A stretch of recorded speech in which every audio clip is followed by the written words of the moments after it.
पर जा रही होती है और उसको गुड बाय बोलने के लिए वहाँ पर बहुत सारे लोग होते हैं और उसकी मम्मी पापा भी दूर से उसको जाते हुए देख रहे होते हैं और उसकी मम्मी के हाथ में उसकी ग्रैंडमा की फोटो भी होती है और इस लड़की का नाम है कोशिकी शियोरी। देन हम दो भाई और एक बहन को देख पाते हैं जो कि अपने डैड के फ्यूनरल पे आए होते हैं और उसका छोटा भाई बोलता है कि अब हम क्या करेंगे, जिस पर वो लड़का बोलता है कि तुम दोनों टेंशन मत करो, मैं सबके साथ डील कर लूंगा। फिर हम वही लड़की को देख पाते हैं जो कि सोकर उठता है और उसे पता चलता है कि उसका काम अभी भी पूरा नहीं हुआ है, जिसकी वजह से वो बहुत ज्यादा पैनिक करने लगता है और इस लड़के का नाम है इचिरो कुगा। फिर उसके भाई बहन उसके लिए ब्रेकफास्ट लाए होते हैं और उसको पैनिक करते हुए देखकर पूछते हैं कि तुमको क्या हुआ है, जिसमें इचिरो बोलता है कि नहीं कुछ नहीं। फिर उसके भाई पूछता है कि क्या तुम्हें अभी तक तुम्हारा असिस्टेंट नहीं मिला। इचिरो बोलता है कि मुझे अभी तक ऐसा कोई नहीं मिला जो कि हैंड पेंटिंग में अच्छा है। फिर वो बोलता है तुम दोनों टेंशन मत करो, मैं अपना काम को खत्म करके तुम दोनों को एक बारबेक्यू ट्रीट दूंगा। जिस पर उसके भाई बहन बोलते हैं कि तुम अपने आप को ज्यादा पुश मत करो। इसके बाद इचिरो बोलता है ग्रेजुएशन खत्म होने के बाद मैं एक कॉमिक आर्टिस्ट बन गया और फिर मेरा पिता भी चल बसे और मेरे पास जॉब भी नहीं था, इसलिए मैंने डिसाइड किया मैं अपने घर पर सिर्फ एक ही कमरे में रहूंगा और बाकी सारे कमरे अपार्टमेंट के तौर पर भाड़े में दे दूंगा।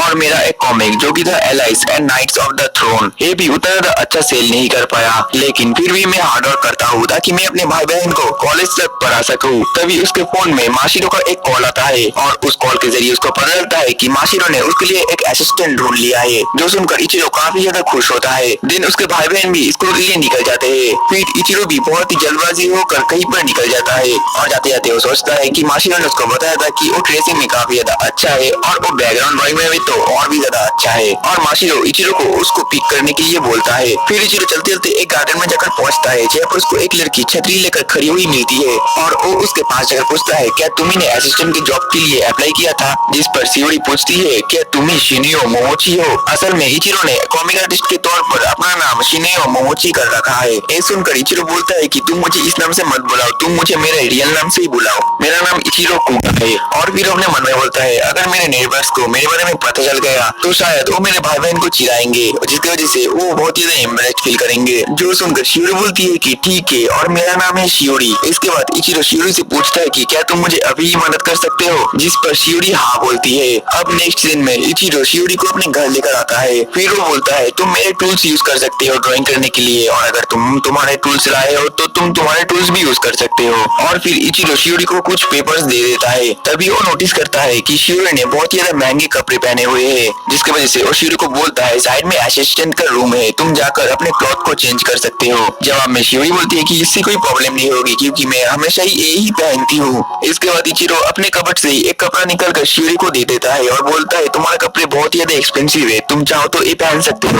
देन शियोरी वो पहन लेती है और इचिरो उसको काम को समझाने लगता है और शियोरी उस काम को बहुत ही जल्दी से कर भी देती है, जिसे देखकर इचिरो काफी ज्यादा शॉक होता है। जिस पर इचिरो पूछता है क्या तुम पहले भी असिस्टेंट का काम कर चुकी हो। शियोरी बोलती है कि नहीं ये मेरा पहली बार है और वो बोलती है मैंने एक काम एक शो जो मांगा का ट्यूटोरियल देखकर सीखा है। और फिर शियोरी इचिरो से और भी ज्यादा काम मांगने लगती है। देन इचिरो शियोरी को और भी काम दे देता है। शियोरी उसको भी बहुत ही जल्दी से कंप्लीट कर लेती है। फिर इचिरो उसको और काम देता है और शियोरी उसको भी कंप्लीट कर लेती है और इतनी जल्दी से काम होते हुए देखकर इचिरो काफी ज्यादा खुश होता है और बोलता है इससे तो मैं बहुत ही जल्दी काम को कंप्लीट कर लूंगा। और ही दूसरी तरफ उसके भाई बहन भी स्कूल से वापस आ जाते हैं और वो दोनों शियोरी को देखकर काफी ज्यादा शॉक्ड होते हैं और वो बोलते हैं क्या तुम डायमंड प्रिंसेस हो। शियोरी बोलती है कि नहीं। फिर उसकी बहन इचिरो के ऊपर गुस्सा करने लगती है और वो बोलती है तुमने अभी तक शियोरी को एक ब्रेक भी नहीं दिया, एक ब्रेक के बाद तुम लोग और भी ज्यादा एफिशिएंट के साथ काम कर पाओगे। और वो ये भी बोलती है क्या तुमने उसको हमारा घर दिखाया। जिस पर इचिरो बोलता है कि नहीं। इसके बाद उसकी बहन बोलती है कि तुम टेंशन मत करो, मैं उसको सारा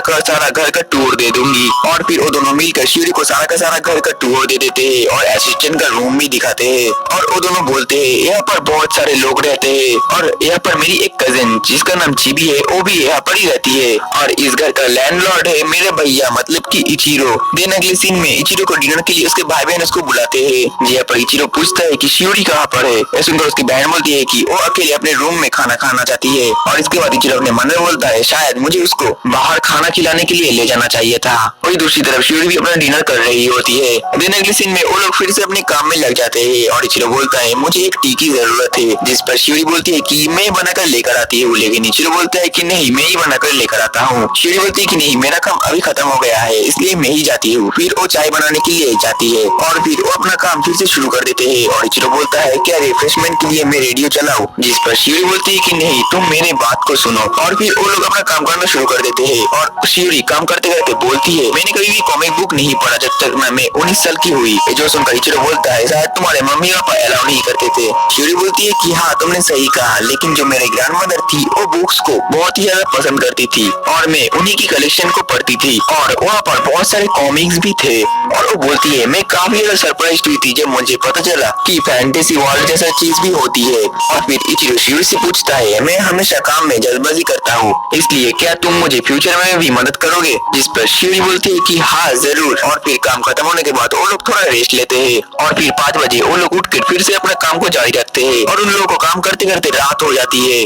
और ये देखकर इचिरो काफी ज्यादा शॉक होता है और वो बोलता है शियोरी अब तुम रेस्ट ले सकते हो। जो सुनकर शियोरी जोश में आ जाती है और वो बोलती है मैं अभी भी और भी ज्यादा काम कर सकती हूँ। और फिर फाइनली वो अपने पेजेस को देखने लगता है, लेकिन तभी वो नोटिस करता है कि उसका एक पेज मिस है। फिर वो इधर उधर उस पेज को ढूंढने लगता है, लेकिन आखिरी में उसके टेबल के नीचे वो पेज होता है और उसको वो मिल भी जाता है। और फिर वो देखता है उस पेज में तो सिर्फ आउटलाइन ही हुआ है और भी बहुत सारा काम उस पेज में अभी भी बाकी है। और इचिरो को इतना ज्यादा मुसीबत में देखकर शियोरी बोलती है कि मैं तुम्हारी मदद करती हूँ, जिस पर इचिरो बोलता है कि नहीं मैं अकेले कर लूंगा, लेकिन अपने मन में बोलता है अगर मैं एक काम करने जाऊँ तो मुझे 2 से 3 घंटे तो लग ही जाएंगे। इचिरो को शियोरी की मदद की जरूरत होता है, लेकिन वो मदद के लिए शियोरी को बोल नहीं पाता। और फिर शियोरी बोलती है मैं लोगों के थॉट्स नहीं पढ़ सकती, लेकिन अगर तुम्हारी कोई मदद की जरूरत है तो मुझे बोलो, मैं जरूर मदद करूंगी। और फिर बहुत सोचने के बाद इचिरो बोलता है कि शियोरी यहाँ मुझे मदद की जरूरत है, मैं तुमको ओवर टाइम करने के लिए उसको भी पे कर दूंगा। और फिर बहुत मेहनत करने के बाद वो लोग फाइनली काम को खत्म कर देते हैं। इसके बाद इचिरो उन पेपर्स को एक फाइल में रखता है, लेकिन उसको बहुत ज्यादा नींद आ रहा होता है, जिसकी वजह से वो वहीं पर ही गिर जाता है।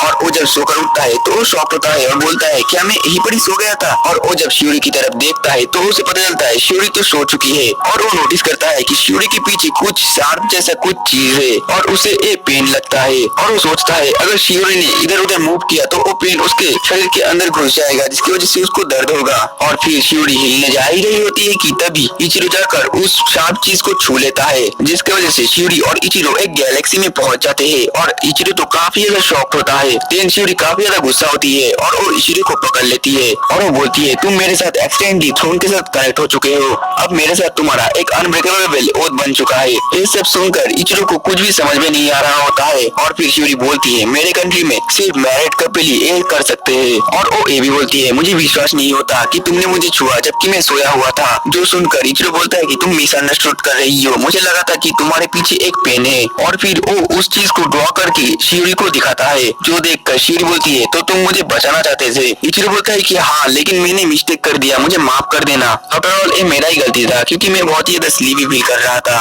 और फिर वो शियोरी से दोबारा माफी मांगता है, जो देखकर शियोरी बोलती है कि मुझे भी माफ कर देना क्योंकि एट लास्ट तुम मुझे बचाने की कोशिश कर रहे थे। और फिर इचिरो अपने मन में बोलता है थ्रोन, लेकिन वो तो एक टेल की तरह लग रहा था, एक इंसान का टेल है, क्या मुझे उसको इसके बारे में पूछना चाहिए? नहीं नहीं, ये बहुत ज्यादा इम्पोलाइट होगा। इसके बाद शियोरी बोलती है कि हम दोनों कुछ ही दिन पहले मिले हैं और हम दोनों एक दूसरे के बारे में अच्छी तरीके से जानते भी नहीं है, क्या तुम लकी फील कर रहे हो एक्सीडेंटली मुझे टच करके? इचिरो बोलता है कि मुझे पता है कि हम दोनों कुछ दिन पहले ही मिले हैं, लेकिन मुझे पता चल गया है कि तुम बहुत ही ज्यादा अच्छा काम करती हो और अभी अभी जो हुआ उसके लिए मैं काफी ज्यादा सॉरी फील कर रहा हूँ और ये बहुत ज्यादा ऑकवर्ड था, ना कि कोई लकी। फिर शियोरी बोलती है टच करना ये बहुत ज्यादा एक ग्रेट एक्शन था। ये सुनकर इचिरो बोलता है कि शियोरी तुम कौन हो? इसके बाद शियोरी बोलती है कि मैं मीटियोर कंट्री की प्रिंसेस हूँ और मैं एक्सीडेंट की वजह से मैरिड नहीं होना चाहती, पहले मैं लव करना चाहती हूँ, हम इसको बहुत ही स्लो करेंगे। ये सुनकर इचिरो बहुत ज्यादा शॉक होता है और बोलता है क्या कोई कंफ्यूजिंग है? और वो ये भी बोलता है किसी के साथ तुम ऐसा जोक मत मारो जिससे तुम अभी अभी मिले हो, इससे बाहर र्यूमर्स फैल जाएगा। शियोरी बोलती है कि ये सब कुछ मैं जानती हूँ, तुमने जो प्रिंसेस को ड्रॉ किया था उस मैगजीन में वो बहुत ही सिंपल था और मैं प्रैक्टिस कर सकी उसी मैगजीन को देखकर। और मुझे प्रैक्टिस करते करते पता चला जितना तुम अपने काम में टाइम स्पेंड करते हो, इससे मुझे तुम्हारा एटीट्यूड के बारे में भी पता चला। मुझे लगता है कि मैं तुम्हारे काम की फैन हूँ। ये सुनकर इचिरो बोलता है कि ये बहुत ज्यादा अजीब साउंड कर रहा है। फिर शियोरी बोलती है ठीक है तो हम पहले दोस्त बनते हैं। इसके बाद इचिरो शॉक्ड हो जाता है। इसके बाद शियोरी बोलती है कि मैं आशा करती हूँ कि हम अच्छी तरीके जल्दी से एक साथ होंगे। मिचिरू बोलता है कि ठीक है, और इसी के साथ ही हमारा एपिसोड खत्म हो जाता है। तो दोस्तों इसका